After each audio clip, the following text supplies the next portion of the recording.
Welcome back. We are picking up right where we left off. This is lesson 5.7, the election of 1860. If you remember in the last lesson, Abraham Lincoln was the Republican who had lost to Stephen Douglas in the Senate seat of 1858, but he was brought to national prominence as the spokesperson of the Republican Party. So in this lesson, you should be able to describe the effects of Lincoln's election.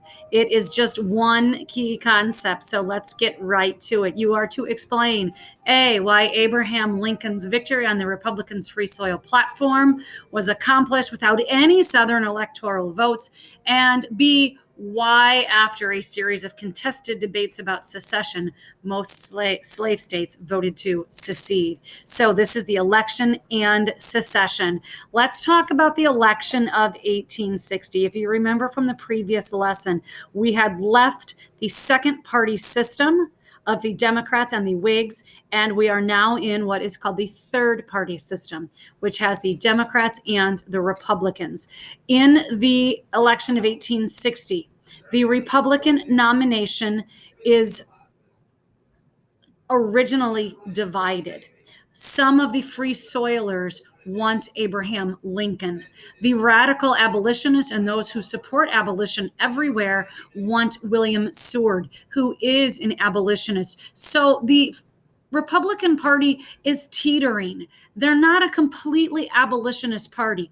All Republicans do not want slavery in the territory, but not all Republicans would call themselves abolitionist. So in the end, the Republican Party, goes with Lincoln's more moderate approach. They are hoping that his promise not to interfere with slavery where it currently existed in the South might appeal to some Southern voters. That doesn't prove to be the case, but they were hoping that his moderate views would appeal to the South. So let's talk about the Democratic nomination. This is where the Democratic Party divisions that we talked about in the last lesson begin to manifest themselves. The Northern Democrats support Stephen Douglas and popular sovereignty. The Southern Democrats oppose popular sovereignty. They want all of the West, the entire West, to be open to slavery. After much fighting, what happens to the Republican nomination is that it is split three ways.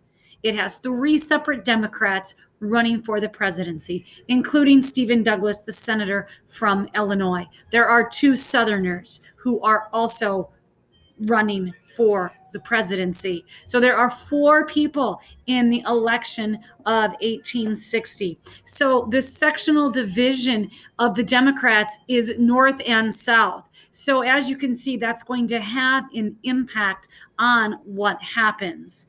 Let's talk about Lincoln in the South. The Republican Party was a regional party. It's also called a sectional party. There were no Republicans in the South. Lincoln did not campaign in the South. Lincoln's name was not even on many Southern ballots. So Lincoln in the South is really a non-entity. Because of this, the election results, when they come in, Lincoln only wins 40% of the popular vote. 40%.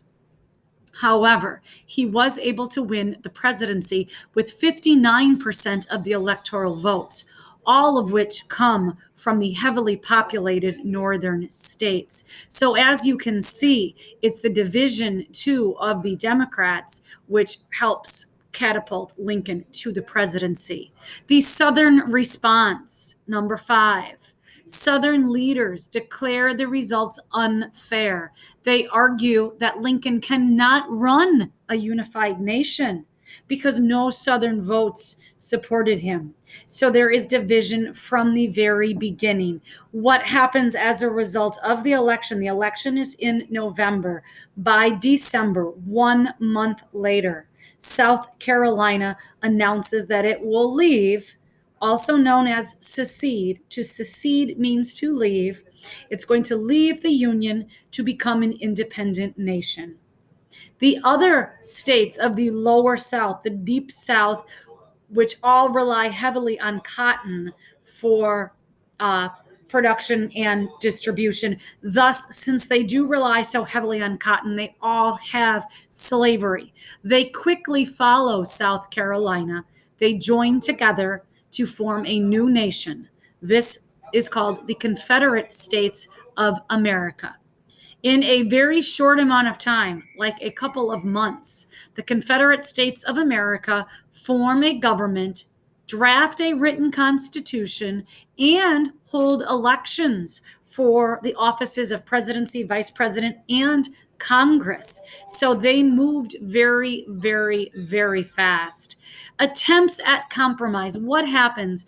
During this time period, it's not as if the North was just sitting by letting this happen. There were some attempts at compromise. They all fail. Some of them made sense. Some were absolutely ridiculous, like an unamendable amendment to protect slavery forever, all kinds of things. But this is last ditch efforts. Remember, elections in November, inauguration's not until March, so there is that window.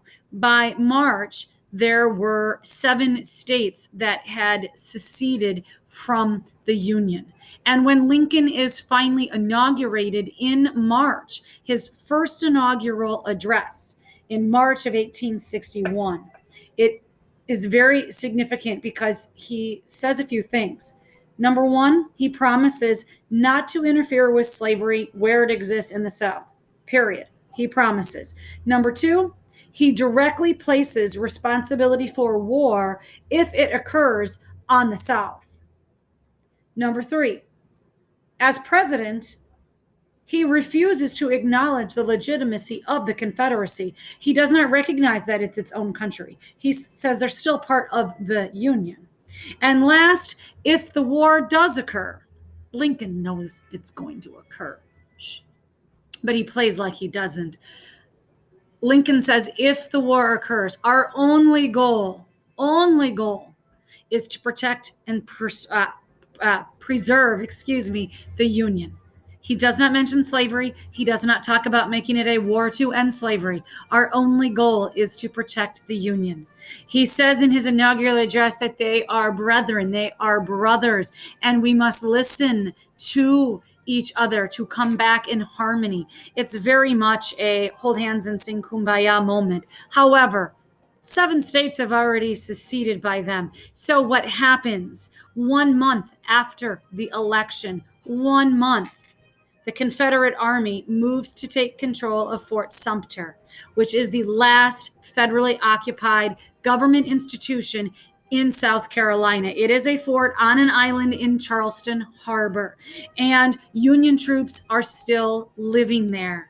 They resist. The Confederacy wants to take over Fort Sumter. The Union soldiers there refuse.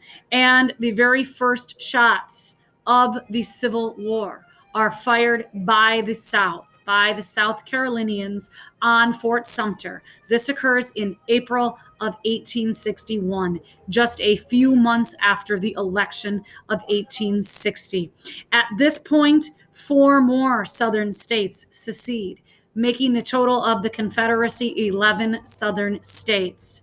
What happens next? Abraham Lincoln calls for volunteers to join the Union Army. He calls against further secession, but yet the states do secede. This includes the northern South state. It's still a southern state. It includes the state of Virginia. And Virginia, where part of the nation's capital, Washington, D.C., sits, becomes part of the Confederacy. You can cross a river from D.C. and you are in Virginia. It's that close.